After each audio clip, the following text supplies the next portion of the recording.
2003, Call of Duty, the very first game that started it all. Call of Duty 1 was a massive success and a jumpstart that the series had been looking for. While the series went on to deviate from its formula, it originally started as a World War game, and it chose to keep that pacing for a long while.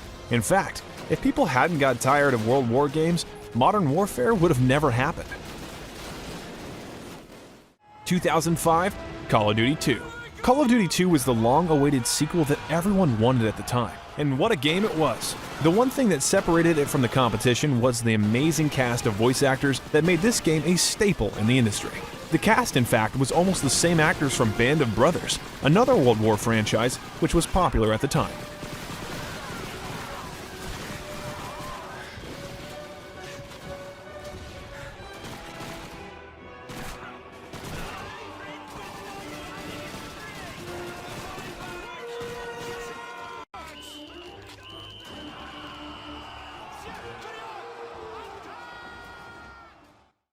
In 2006, Call of Duty 3. Call of Duty 3 was one of the most fantastic additions to the franchise, and the fact that it was made only in 3 months is a testament to Treyarch's ability as game developers. However, when it came to publishing the game, Activision did make a very weird creative decision. Call of Duty 3 was released in France as Call of Duty 3 En Marche vers Paris, which translates to On the Way to Paris.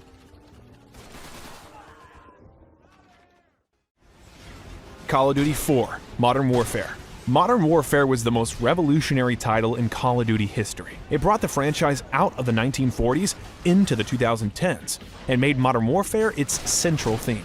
Call of Duty Modern Warfare was meant to be a visceral and adult experience. As such, it is the first Call of Duty to be rated M by the Entertainment Software Ratings Board. All previous titles were rated T.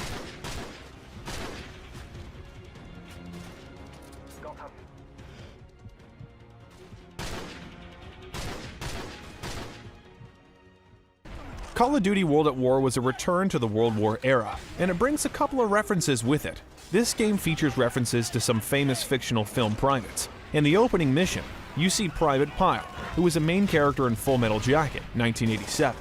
You also have to try and save Private Ryan, a reference to the plot of World War II film Saving Private Ryan, 1998, and its titular character. 2009, Call of Duty Modern Warfare 2. Call of Duty Modern Warfare 2 was the perfect example of where the franchise wanted to go next though, as it was by far the most realistic and advanced game in the franchise. Not only that, despite its urban combat setting, it was the most grandiose game in the franchise till date. This was the first game to bring the legendary Hans Zimmer to create a video game soundtrack. 2010, Call of Duty Black Ops. Black Ops was the first time the series was exploring uncharted territories. However, their experimentation paid off as within 24 hours of going on sale, Call of Duty Black Ops sold more than 5.6 million copies in the US and UK, breaking the record set by its predecessor, Call of Duty Modern Warfare 2, 2009, and making it the largest entertainment launch in history. 2011, Call of Duty Modern Warfare 3. Modern Warfare 3 was the end of the Modern Warfare saga at the time, and boy was it a conclusion worth waiting for. The game also had one of the most ambiguous endings in the series, as it is speculated that Captain Price died from his wounds after killing Makarov. That is because of the fade out of the POV at the very end resembles death. 2012, Call of Duty Black Ops 2. While Black Ops 2 was a phenomenal, absolute record-breaking game, there was one thing that they did mess up, and it was something that eventually ended up costing them too. The character Manuel Noriega is actually a real person. In fact, in July of 2014, he sued Activision for the false portrayal and use of him in the game.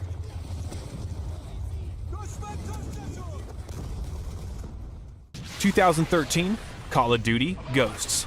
Unlike most of the games in the franchise, Call of Duty Ghosts was one of the biggest mistakes in Activision history. Aside from being one of the least selling games in the Call of Duty game launches, it was also slated to have a sequel which was cancelled due to how poorly received the game was.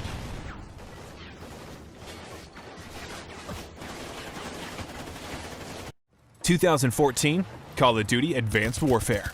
Most of the time, video games hire popular actors for their faces and then get a voice actor to do the work for the game.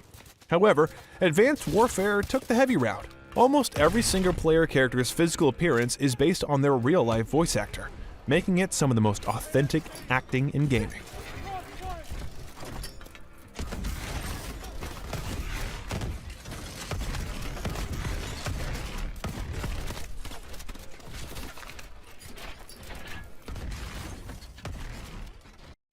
2015, Call of Duty Black Ops 3.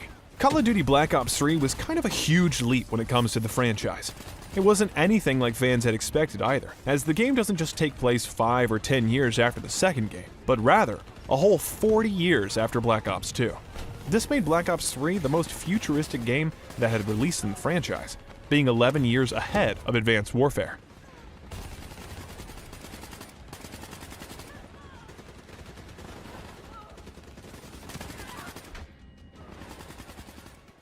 2016, Call of Duty Infinite Warfare. Call of Duty Infinite Warfare was the franchise's highest reach when it comes to the science fiction route they were taking. Unfortunately, it did not resonate well with fans, and it saw massive criticism. The funny thing is, the hate started even before the game released. The trailer for the game reached 2 million dislikes on YouTube, making it the second most disliked video ever. 2017, Call of Duty World War II. Call of Duty World War II was the perfect return to form this series could have gotten. And yet, it kept things refreshing by adding in sections you wouldn't have seen before. There was a stealth section and a section where you could play as a female character. This made it the second Call of Duty game with a playable female heroine.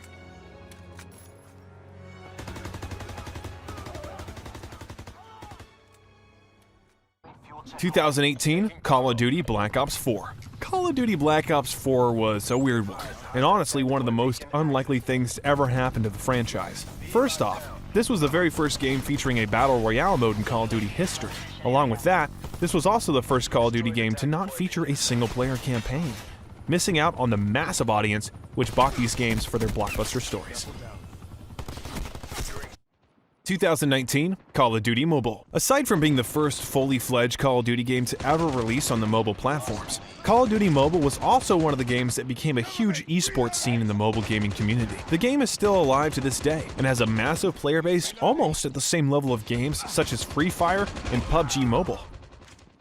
If you're a fan of Call of Duty, Modern Warfare 2019 was probably a breath of fresh air that you desperately wanted. It's a soft reboot of the game, and it was confirmed at the very end of the game at the moment when Price decides to dub his private unit as Task Force 141. This was the name of the main task force led by Captain Price in the original Modern Warfare trilogy, from 2007 to 2011. 2020, Call of Duty Warzone. While at launch it definitely felt like Infinity Ward and Raven Software just decided to scrape together a battle royale because it was popular at the time, the development of Warzone started in 2017 under the name Magma, after Infinity Ward and Raven Software witnessed the rise in popularity of PlayerUnknown's Battlegrounds. The mode was originally set in Kabul, Afghanistan, before the studios settled with Verdansk.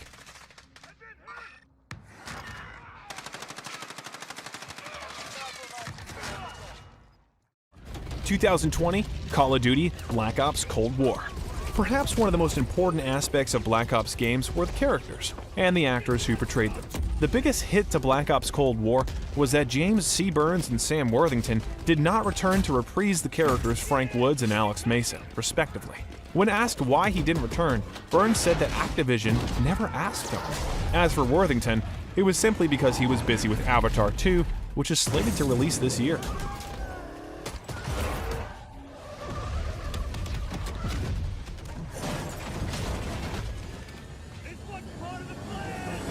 2021, Call of Duty Vanguard.